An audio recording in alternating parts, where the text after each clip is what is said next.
አንደኛ በለሲቱ አብባለች፣ እስራኤል ጠንክራለች። ሁለተኛ የተበተነው ኃይል መሰብሰብ ጨርሷል፣ ይሄው እየተጠናቀቀ ይገኛል። ሶስተኛውም የነቢዩ የኢሳይያስን የቅዱስ ጳውሎስን ትንቢት ደግሞ መፈጸሙ ቀርቧል። በተለይ እኔ የሚጨንቀኝ ጌታ ሆይ ሃይማኖት የሚያስክድ መከራ ሳይመጣብን ጌታ ሆይ ቶሎ ወደዚች ከተማ ውሰደን ብንለው አይሻል? የሚያስጨንቅ መከራ መጥቶ አንተን ሳንክድህ ጌታ ሆይ ናና ውሰደን ብንለው አይሻል? እንዳመን እንዳስቀደስን እንደቆረብን ቤተ መቅደስ እንደተመላለስን የዚህ ዓለም ሐሳብ ሳያታልለን የዓለም ምኞት ሳይማርከን የዓይን አምሮት ሳያስቀረን አንተን ብቻ እያየን ጌታ ሆይ እባክህ ናና ውሰደን ብንለው አይሻል? ሳንጠራጠር ሳንክድህ በመከራዎች ብዛት የሚመጣውን ዓለም ትተን ለዚህ ዓለም ሳንገዛ ጌታ ሆይ እባክህ ናና ውሰደን ብንለው አይሻል? በለስ ጫፏ ሲለሰልስ ቅጠሏም ሲያቆጠቁጥ በጋ እንደቀረበ እንደምታውቁት ሁሉ እስራኤልም እንደዚህ ስትሆን በደጅ እንደቀረብኩ ወቁ እያላቸው ነው። እስራኤል ወደ ኃያልነት መጥታለች። በለሲቱ አብባለች። በዙሪያዋ ያሉትን መጎሰም ይዛለች። ደክማ የነበረችው ጉልበተኛ ወደ መሆን መጥታለች። ተበትና የነበረችው ተሰብስባለች። ነቢዩ ዳንኤል በትንቢተ ዳንኤል ምዕራፍ 7 ላይ እንዲህ የሚል ትንቢት ተናግሯል። የተበተነው ኃይል መሰብሰብ በጨረሰ ጊዜ ፍጻሜ ይሆናል ይላል። ይሄው እንደምታዩት ዓለምን ወደ መቆጣጠር ቀረበ። ኃያል ሆኑ፣ በረቱ።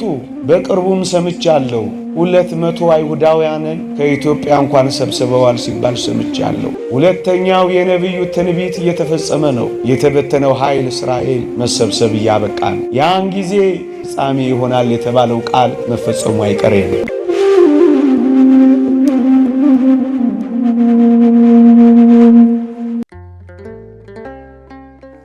ለክርስቲያኖች እንድንሰማው ከሚገባው ነገር አንዱ በዚህ ዓለም በዚህ ምድር የምንናፍቃት ሌላ ከተማ እንደሌለችን ይልቁንም ግን በተስፋ የምንጠብቃት ልባችን የሚናፍቃት በዚያ ለዘላለም እንድንኖር የምንጠብቃት ሌላ የተስፋ ሀገር፣ ሌላ የተስፋ ከተማ፣ ሌላ የተስፋ ሕይወት እንዳለን አድራሻዋንም ከተማዋንም ማወቅ ይገባናል።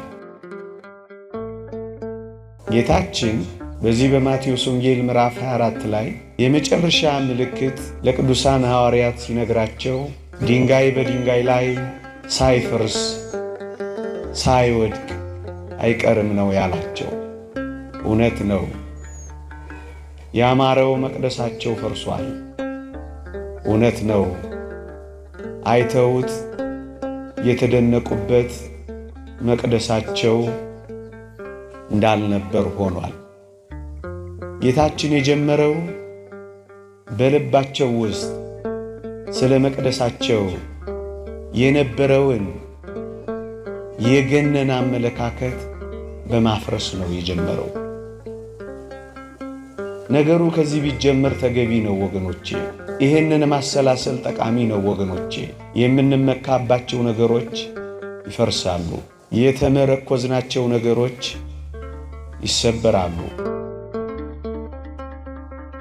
በእጆቻችን አፋችንን የጫንባቸው ያስደነቁን ያስገረሙን የዚህ ዓለም ጉዳዮች አንድ ቀን ያከትማሉ ወገኖቼ። የኔና የናንተ ልባችን፣ የኔና የናንተ ሐሳባችን፣ የኔና የናንተ መንፈሳችን፣ የኔና የናንተ ናፍቆታችን፣ የኔና የናንተ ትኩረታችን በዚህ ዓለም ላይ ይሆን? እመኑኝ፣ አንድ ቀን መፈራረሱ አይቀርም። አንድ ቀን መነቃቀሉ አይቀርም። አንድ ቀን መውደቁ አይቀርም። አንድ ቀን መጥፋቱ አይቀርም። የተወደዳችሁ ኦርቶዶክሳውያን፣ በምድር የተደነቅንባቸው ደግሞም የተሸነፍንባቸው ደግሞም የተመካንባቸው ደግሞም እጅ የሰጠንባቸው የቱም ነገር አንድ ቀን ማብቃቱ አይቀርም። ይልቁንስ በምድር ከተከልነው ልባችን በዚህ የምትኖር ከተማ የለችንም ብለን ትመጣ ዘንድ ወዳላት ወደ እግዚአብሔር ከተማ አይኖቻችን እንድናቀና ነው ይሄ ትምህርት የሚያስፈልገን። ጌታችን ስለ በለስ ምሳሌ ያነሳና አስተማራቸው። ጫፏ ሲለሰልስ ቅጠሏም ሲያቆጠቁጥ በጋ እንደቀረበ ታውቃላችሁ አላቸው። ጌታችን ምን እያላቸው መሰላችሁ?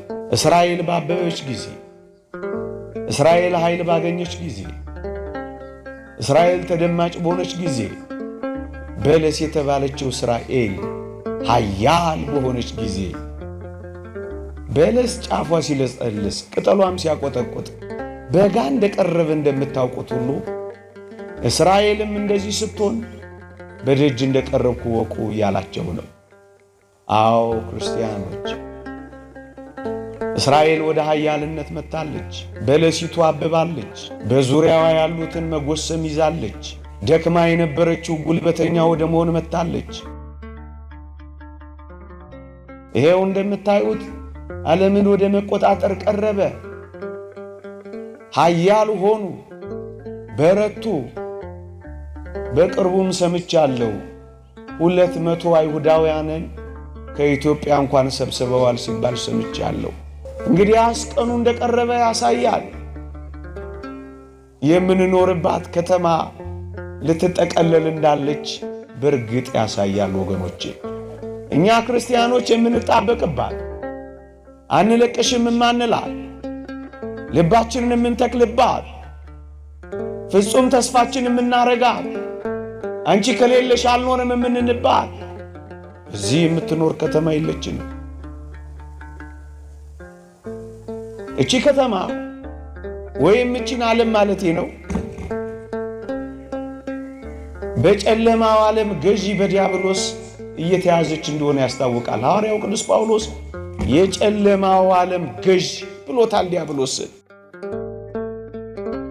በክፋት እየባሰች፣ በነገር እየጠቆረች፣ በመከራ እየወየበች፣ በወንጀል እየጠለሸች ደግሞም እየከሰመች ናት ያለችው። የጨለማው ዓለም ገዢ ሥራዎች በዓለማችን ላይ ነግሷል። በዚህ ምክንያት ይህች ዓለም በጨለማው ገዢ ቁጥጥር ውስጥ የምትገባ ትመስላለች። ብዙ የብርሃን ከተሞች የሚባሉ የዓለማችን ከተሞች አሉ። ከ5 ዓመት በኋላ ዓለማችን ውብ ከተሞች ይሆናሉ ተብላ መከራዋን እየበላች ነው።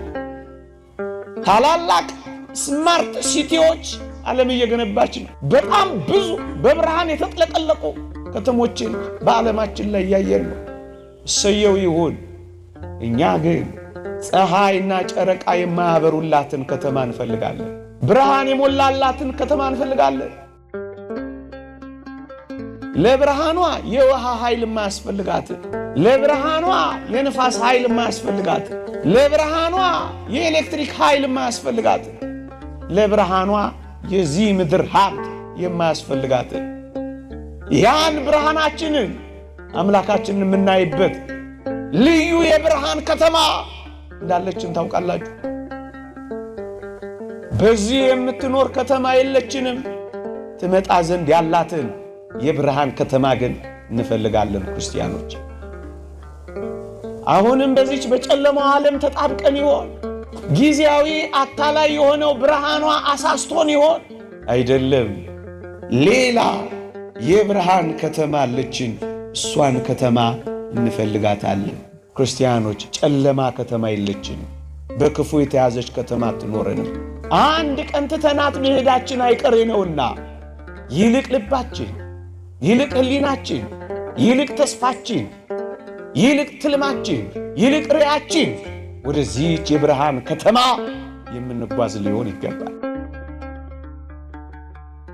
የተወደዳችሁ ኦርቶዶክሳውያን ድንጋይ የተካበችውን ብሎኬት የከበባትን ይህቺ በድንጋይ ላይ የተካበች ይህቺ ከተማ አስደንቃችሁ ይህቺን የሰማይ መንገድ ጉዞ ትመጣ ዘንድ ያላትን ረስታችኋት ከሆነ ማስታወስ እኮ ፈልጌ ነው ወገኖቼ።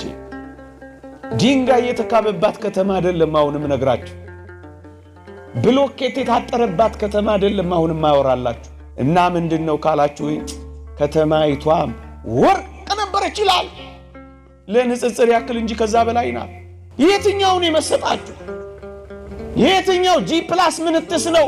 ከቤታችሁ ወጣችሁ ወደዚህ የወርቅ ከተማ መግቢያ ደጅ ወደዚህ ቤተክርስቲያን እንዳትገቡ ያደረጋችሁ?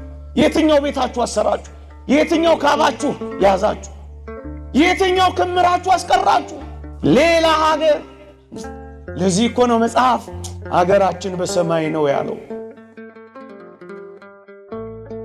ወገኖቼ ሀገራችንማ በሰማይ ሀገር አለ። በዚህች አሁን በምንኖርባት ከተማ የተወደዳችሁ ኦርቶዶክሳውያን ምን እንዳለ ታውቃላችሁ? አዎን፣ በዚህች በሚኖሩት ላይ ቅዱስ መጽሐፍ እንደሚናገረው ይልቁንም በመጨረሻው ዘመን መፍራትና መንቀጥቀጥ ዝንጎችን ያዛቸው እንዳለ የተዘናጋነውን መፍራትና መንቀጥቀጥ ሳይዘን አይቀርም ወገኖቼ። ድንጋጤ አለ፣ ሁከት አለ፣ ፍርሃት አለ፣ መንቀጥቀጥ አለ፣ ስጋት አለ። ምን እንወሻሻለን? ስለ ነገ ስጋት አለን፣ ስለ ነገ ፍርሃት አለን፣ ስለ ነገ መጨነቅ አለን፣ ስለ ነገ መንቀጥቀጥ አለን፣ ስለ ነገ መታወክ አለን። ፍርሃት በኑሯችን መካከል ፍርሃት፣ በመውጣት መግባታችን መካከል ፍርሃት፣ በዚህም በዚያም ፍርሃት፣ ወገኖቻችንን ባለማመን ፍርሃት፣ በፍርሃት ተውጠናለን። ነገን ከተስፋ ይልቅ ስጋት ሆኖ ፍርሃት ከያዘን ቆየ። ዓለማችን ሁሉ በዚህ ፍርሃት ትይዛለች። የቴሌቪዥናችንን መስኮት ጨክነን አይኖቻችንን ተክለን ማየት ካቆመ ስንት ጊዜ አለ። የእናንተን አላቅም። እኔ ከተቆራረጥኩ ቆይቻለሁ። የሕፃናትን ደምና እንባ ማየት እንዴት ይቻላል? ታላላቅ የዓለም ሚዲያዎች በሙሉ የዜና ሽፋናቸው ፍርሃት ነው። ለወትሮ የተባበሩት መንግስታት በር ላይ የጻፉት ሰይፋቸውን ማጭድ ጦራቸውንም ማረሻ ያደርጋሉ ብለው ነበረ፣ ግን አላረጉትም። ሰይፋቸውን ሰርጓጅ መርከብ ሰሩበት፣ ጦራቸውንም ሴጣኑ የሚባል ቢነካ ድምጥማጥ የሚያጠፋ መሳሪያ አመረቱበት። በጦር መሳሪያ ትንንቅ ፍርሃት። ታዲያ እቺ የምንኖርባት ዓለም የፍርሃት ዓለም አይደለችም? የሚያስፈራ ያለባት፣ ሰው የሚያስፈራ፣ አውሬ የማያስፈራው ሰው የሚያስፈራው ነው የተገላበጠባት አይደለም። በዚህ የምትኖር ከተማ የለችንም። በዚያችኛዋስ ተስፋ በምናደርጋት ክርስቲያኖች በምንጠብቃት በዚያች በምትመጣው በምንፈልጋት ከተማችን እስካላችሁ ወይ በፍርሃት ማንኖርባትን ከተማ እንናፍቃለን። የእናንተን አላውቅ ስጋት የሌለባትን ዓለም እናፍቃለን። ያለ ፍርሃት ያለ ስጋት ምንኖርባት ይህችን የምትመጣውን ከተማ እንፈልጋታለን። ሰላም ብቻ የሚጎርፍባት ከተማ፣ ምን የሌለባት፣ ሴራ የሌለባት ከተማ። የሰላም ከተማ አላፈቃችሁ፣ ሰላም አራባችሁ። ይህቺ ከተማ ከሰላሟ ጋር፣ ይህቺ ከተማ የሚያስፈራው ከሌለበት ደስ የሚያሰኙት ጋር ለእኔና ለእናንተ ተዘጋጅታለች። የሰላም ከተማ ናት። የክፋት ከተማ፣ የጸብ ከተማችሁን አንፈልግም በሏቸው። የሚያስፈራ ከተማችሁን አንፈልግም በሏቸው። እንኖርባታለን ግን አንጣበቅባትም። እንመላለስባታለን ግንስ ቀልባችንን አንስታ እናልፍባታለን፣ እናገድምባታለን እንጂ አንኖርባትም። የማትነቀለውን ከተማችንን እንፈልጋለን። የማትናወፀውን ከተማችንን እንፈልጋለን። ሁከት የሌለባትን ከተማችንን እንፈልጋለን። የጸጥታ አስከባሪ የሌለባትን ከተማችንን እንፈልጋለን። ሚሊሻ የማይሰማራበትን ከተማ እንፈልጋለን። ተዋጊ የሌለባትን ከተማ እንጠብቃለን። እሷ ናት ከተማችን። ሁላችሁም ታውቃላችሁ። በሽታዎች የሚፈበረኩባት፣ በዚህ ምክንያት መድኃኒቶች እና ክትባቶች የሚቸበቸቡባት፣ በዚህ ምክንያት የእግዚአብሔር ፍጥረታትና የእግዚአብሔር ልጆቹ በማይታወቅ ረቂቅ ጥበብ ቁጥራቸው የሚቀንስባት፣ ሆን ተብለው በሚፈበረኩ የላቦራቶሪ ውጤቶች ሰው የሚጨነቅባት ይቺ ከተማ የበሽታዎች መራቢያ ናት። ሕመም ያለባት፣ ስቃይ ያለባት፣ ማቃሰት ያለባት፣ መገላበጥ ያለባት፣ ጥዝጣዜ ያለባት፣ ሊነገር የማይችል ቁስል ያለባት። እኛ አልታመምን እንደሆን ሌሎች ታመው እያቃሰቱ አይደል? እኛ አልወደቅን ከሆነ ሌሎች ወድቀው ይሆን? ናላም ያዞር ሕመም ያዛቸው በሰው እጅ የተጎዱ ስንት ናቸው? ሕመምና ጥዝጣዜ ያለባትን ይህችን ከተማ እንፈልጋለን። ይልቅስ መታመም የሌለባት የዕውሮች ዓይን የሚያይባት፣ የደንቆሮ ጆሮ የሚሰማባት፣ ድዳ ምላስ የሚዘምርባት፣ አንካሳ እንደ ሚዳቋ የሚዘልባት ምን አይነት ከተማ ናት? ጉድለት የሌለባት በሙላት ብቻ የተሞላች ይህችን ከተማ አትናፍቋት? ይህችን ከተማ መኖር አትፈልጉ ክርስቲያኖች? ይህቺ የምንኖርባት ከተማና ዓለም አሁን የሐዘን ከተማ ናት። ሙሉ ለሙሉ ከሰማናትና ካየናት ልብ የምታደማ ናት። እንደ ሰው የሰው ነገር የሚገባል ስለ ሰው ግድ የሚሰጠን ከሆነ ምን ነው በሄድኩ የምታሰኝናል። ስንቶች ተሰቃዩ፣ ስንቶች አለቀሱ፣ ስንቶች እርር ድብን አሉ፣ ስንቶች በሐዘን ተቆራመዱ፣ ስንቶች በሐዘን ቆሰሉ። ሐዘን የሌለባትን ከተማ አትናፍቁ። ስቃይ የሚያቆምባትን ከተማ፣ ዋይታ የሚያቆምባትን ከተማ እቺን ከተማ አትናፍቁ። እቺን ከተማ አትናፍቁ። ማንም እንደማያዝን፣ ማንም እንደማይጮህ፣ ማንም እንደማይሰቃይ በዚህች ከተማ በዚህች ዓለም ላይ ዋስትና የለውም። ባለጸጎች ደህይተው አይተናል፣ ዋስትና የለንም። ባለ መሳሪያዎች፣ ባለ ጉልበቶች፣ አዋቂዎች ማንም ዋስትና እንደሌለው አይተናል። ዋስትና ያለን በሰማይ ብቻ ነው። በዚህች የምትኖር ከተማ የለችም፣ የሐዘን ከተማ የለችም። እስኪ ጠይቃችሁ በዚህች አሁን ባልኳችሁና በገለጽኩላችሁ ከተሞች እና እኔ መግለጽ በማልችለው እና እኔ ባልደረስኩበት ሕይወት ያሉ ደጋግ ቅዱሳንን፣ ደጋግ ንጹሐንን፣ ደጋግ ጻድቃንን፣ ደጋግ መስተጋድላንን፣ ደጋግ ሰማዕታትን ኑ ወደዚች ምድርና ከተማ ብትሏቸው ይመጣሉ? አይመጡ?